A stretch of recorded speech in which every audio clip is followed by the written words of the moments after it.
And this morning I'd like to talk a little bit about something that happened in the distant past that affects us to this day.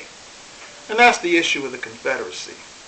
You know, you'd figure that we would have been done with this. In South Carolina, as you probably know, the Confederate flag was taken down after the Mother Emanuel murders. But, you know, we have these groups of secessionists, people who still believe in the traditions of the Confederacy and that we should still secede from the Union and all of that, who are still in business. And there was a demonstration in Charleston recently where Muhammad Baha, a young activist who I happen to know very well, as a matter of fact, you know, he snatched away the Confederate flag from one of the secessionists, and he spent the evening in jail behind all of that. And so there's still a lot of controversy over that.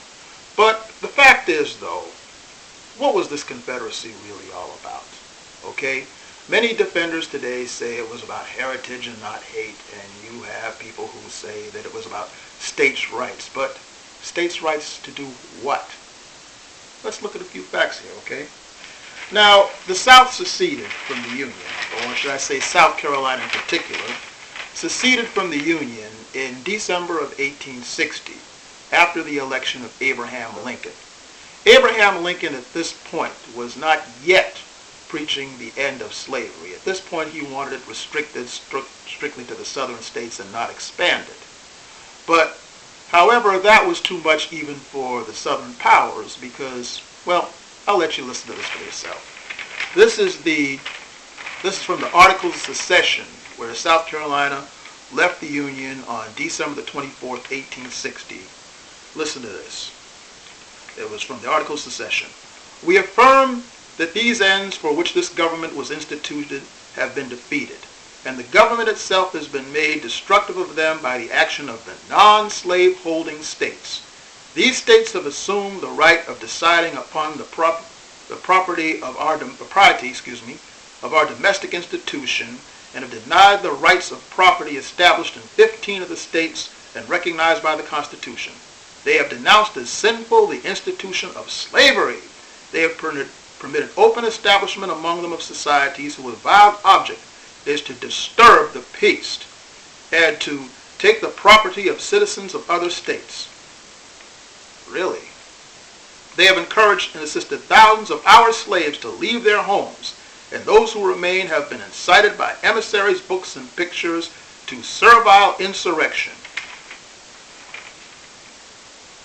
Sounds pretty clear to me, don't you think? Well, let's look at some other bits of evidence in regard to that.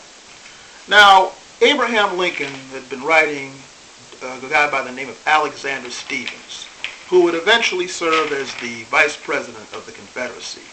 Now, there's a letter between Lincoln and December 22nd, 1860, between him and Alexander Stephens of Georgia. You think that slavery is right and ought to be extended, while we think it is wrong and ought to be restricted. That, I suppose, is the rub. It is certainly the only substantial difference between us. Yours truly, Abraham Lincoln. Once again, pretty straightforward. And here's the same Alexander Stephens, speaking in a speech in Savannah, Georgia on March the 21st, 1861. Our new government, that is the Confederacy, is founded upon exactly the opposite idea. Its foundations are laid, its cornerstone rests upon the great truth that the Negro is not equal to the white man, and that slavery and subordination to the superior race is his natural and normal condition. Whew. States' rights, yeah. Well, here's some more evidence here. This is Jefferson Davis, who is the president of the Confederacy, writing in his autobiography, The Rise and the Fall of the Confederate Government. This is volume 1, page 458 of this book that he wrote in 1881. They see that the slaves in their present condition in the South are comfortable and happy. They see them advancing in intelligence. They see the kindest relations existing between them and their masters. They see them provided for in old age and sickness, in infancy and disability. They see them in useful employment, restrained from the vicious indulgences to which their inferior nature inclines them. Okay?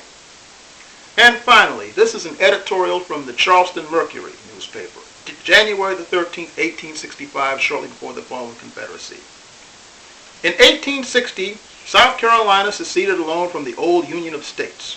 Her people in convention assembled and invited the slaveholding states of the old Union to join her in erecting a separate government of slave states. Now, I remind you, this is the Charleston Mercury, right? And these are the people who were involved with the Confederacy here saying this stuff. For the promotion of their common interests, all the slave states, with the exception of Maryland and Kentucky, responded to their invitation. The Southern Confederacy of Slave States was formed. It was on account of encroachments upon the institution of slavery by the sectional majority of the old Union that South Carolina seceded from the Union. Can you get more plain than that? Really? Now, it's important to note that at the Secession Convention in South Carolina in 1860, this is Allen Weinstein and Frank Otto Gattel's American Negro Slavery, a Modern Reader, right? Now, in an article regarding all this by Charles Greer Sellers, Jr., called The Travail of Slavery, these are the remarks of Robert Barnwell Rhett at the Secession Convention here in Charleston in 1860 that split South Carolina from the Union, leading the Confederacy. Now, a member of the South Carolina Secession Convention frankly admitted that the common people did not understand what was at stake. But get this is Robert Barnwell Rhett now, one of the secessionists. But whoever waited for the common people when a great movement was to be made? We must make the move and force them to follow. This is the way of all revolutions and great achievements. In other words, the masses of poor white people could not afford to own slaves. That was only 5% of the population. But the poor whites, however, slavery kept the poor whites from being on the bottom of society, so they had a vested interest in it by serving as patrollers, overseers, and the like. And so the people who were actually owned slaves, the wealthy few though, they had to get them to fight, because you also had such things going on as the 20 Negro Law during the Confederacy. Now, the 20 Negro Law was where if you owned more than 20 slaves, guess what? You were exempt from fighting, because they figured somebody had to control them. So it was, in essence, a rich man's war and a poor man's fight. And that is what led a fellow by the name of Newton Knight, a white man in Mississippi back during the Confederacy, to leave the Confederacy and say, hold it, this Confederacy is bunk. None of us here in Jones County are rich enough to own slaves. So Newton Knight led a movement to make Jones County, Mississippi secede from the state of Mississippi and become the free state of Jones. Matthew McConaughey appeared in a movie about that earlier this year. And there's a good book on this, The Free State of Jones, Mississippi's Longest Civil War by Victoria Bynum, okay? That tells you more about that. And also, there were other southern states that did not go along with the Confederacy. Maryland, Kentucky, Delaware, and Missouri were all slave states, but they refused to go along with the Confederacy. In fact, in Virginia, 48 counties seceded from Virginia and formed the state of West Virginia rather than go along with the Confederacy.